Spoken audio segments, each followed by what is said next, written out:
guys, today I'm here to do my what I read in May. I only have 4 books to share with you guys, but to be fair, today is only May 25th and I'm filming this because I just started A Court of Silver Flames and that's a big boy and it's gonna take me a bit to finish that. So 4 books it is, but I am so excited to talk to you about everything that I read this month. I feel like I read everything was basically 3 stars until the end, which is totally fine, but I still feel like these were still good books, still good things that I want to recommend. So let's just jump right in. So the first 2 books that I read, I was in kind of not necessarily a reading slump, but like a what I want to read reading slump. I didn't know what I wanted to read. I was very meh. So I went on my phone and I just did a random number generator. I counted all the books that I had in my physical TBR and whatever it landed on is what I picked. So I just felt like that was a good way to kind of broaden and maybe open my mind to more things to read, because sometimes I just glaze over my physical TBR and I'm like, this one. But this is the first book that I read. It is Under the Whispering Door by TJ Klune. This is the same author of The House in the Cerulean Sea, which I read I think about a year ago, and I gave it 5 stars because it was so good. And also the author of In the Lives of Puppets, I believe is the name of the title, that just recently came out. But Under the Whispering Door. So I gave this, I think, ultimately 3.5 stars. This is such a cute book. So this book is about Wallace, and Wallace is for the first 10 pages alive, and he is this very hard-ass lawyer, really could care less about anybody, just super hardworking, doesn't care about his out of work life. He's very terrible at work-life balance. All he cares about is his job, and he just kind of seems like an all-around jerk. And then he dies of a heart attack, and a reaper comes to collect his, I would say his soul necessarily, but it's his ghost, and takes him to this place where he can kind of hang out for a little bit, I guess, and sort of come to terms with the fact that he is dead before he officially crosses over, which I guess would make sense for the Under the Whispering Door, because crossing over would be you go through the door that whispers. So like I said, Wallace is mad. He's an angry person. He's not a super well liked person in life. So in death, he's sort of angry at that. He's angry at the fact that, you know, he's here and he's he doesn't understand, which I feel like a lot of people don't. But he goes to this place where he meets Hugo, and Hugo is, what is he considered? He's the person that helps you cross. He's the person that I would assume would kind of be more like a therapist that they talk out their feelings, and then when it's time, he's the one that opens the door to where they cross. So he meets Hugo, he meets, I think her name's May, guys, it's been a while, May, and then Hugo's grandfather and Hugo's dog, whose grandfather and his dog have passed, and Hugo and May are alive. They run a tea shop, and they sort of all come together and talk about Wallace's life and what Wallace wants out of death. And he experiences a lot of different things, and I don't know, it just, to me, this book was very found family, which I think TJ Klune does very well, because The House in the Cerulean Sea also has that trope, the found family trope.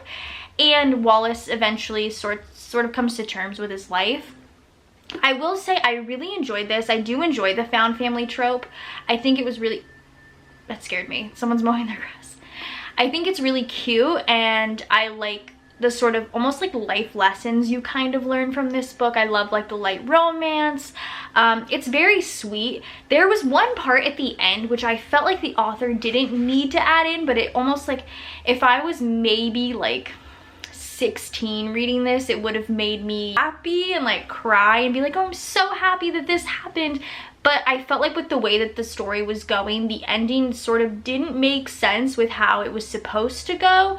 But I get it. I get why the author did it. And like I said, if I was younger, I'd be oh, that was so perfect. But as I'm older, I'm I guess. But I thought this was really cute. You know, this was a very good found family trope. I do think if you're wanting to pick up a TJ Klune book, I would suggest The House in the Cerulean Sea first. And I still do suggest this. I think this was really cute. I especially suggest this for people that are maybe grieving still, dealing with people that have passed, or dealing with something where someone is about to pass in your life, or if you're just scared of death in general. I feel like this gives a really good outlook on that. But this was very sweet. This was a very kind book. The plot was no, the plot was good.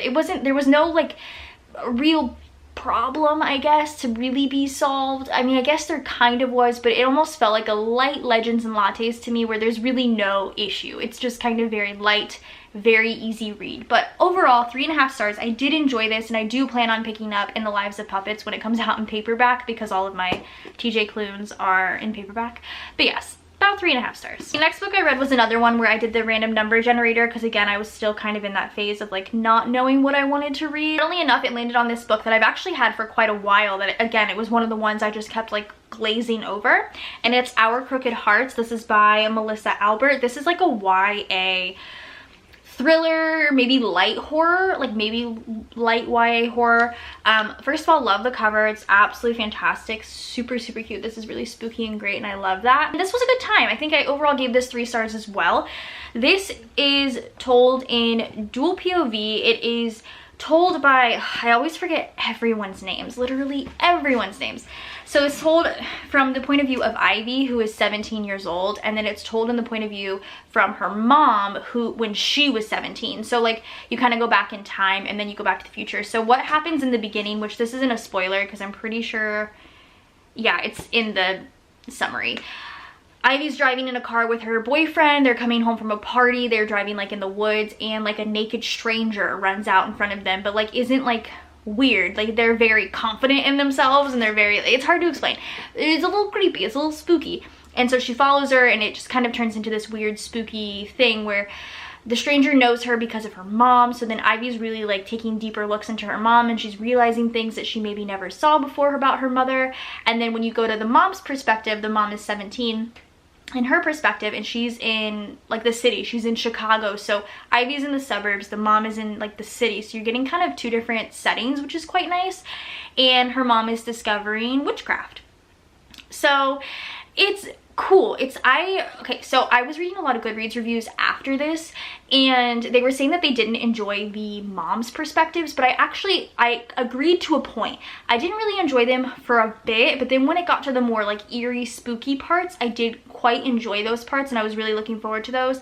And then both at the same time, their paths end up kind of meeting. It's hard to explain, but they do. So a lot of creepy stuff happens in this. I would say reading as an adult, it is more of like a light thriller with like hints of horror, but not super scary. If I was reading this as a young adult, I would maybe lean this in a little bit more horror. Like I keep thinking of it in terms of like when I let my kids read this eventually when they're older, I think they would see this as horror, but for me it's like not super scary.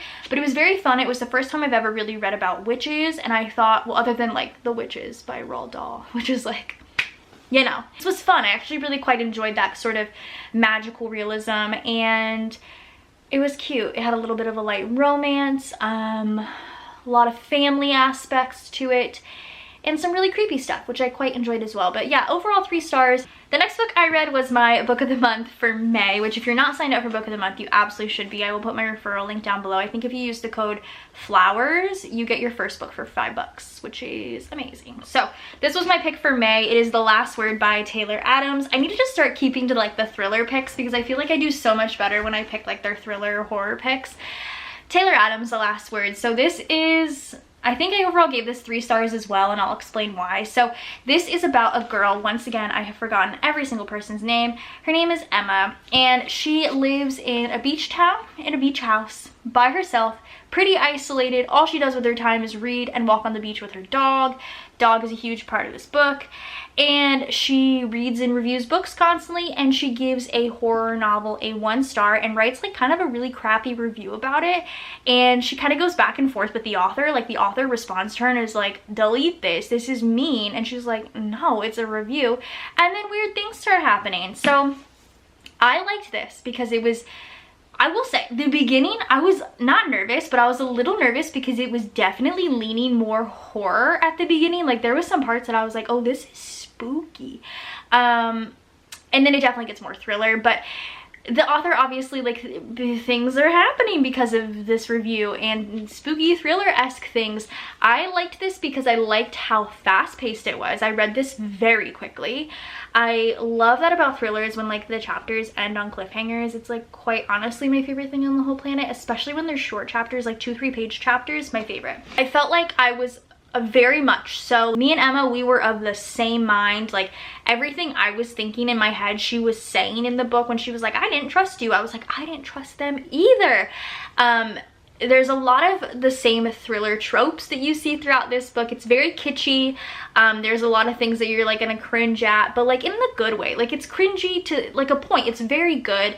The end was really great. I had a fun time reading this, which is why I gave it 3 stars and why I enjoyed it so much.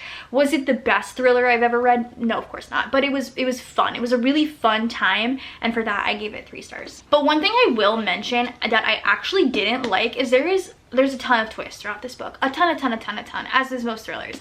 There was one twist at the end that like I personally did not get down with. Like I really didn't like it at all. And it's 100% because of me and my life and how I think and how I feel. But I didn't like it, and I think that's why I knocked it down a star too, because I was like, okay.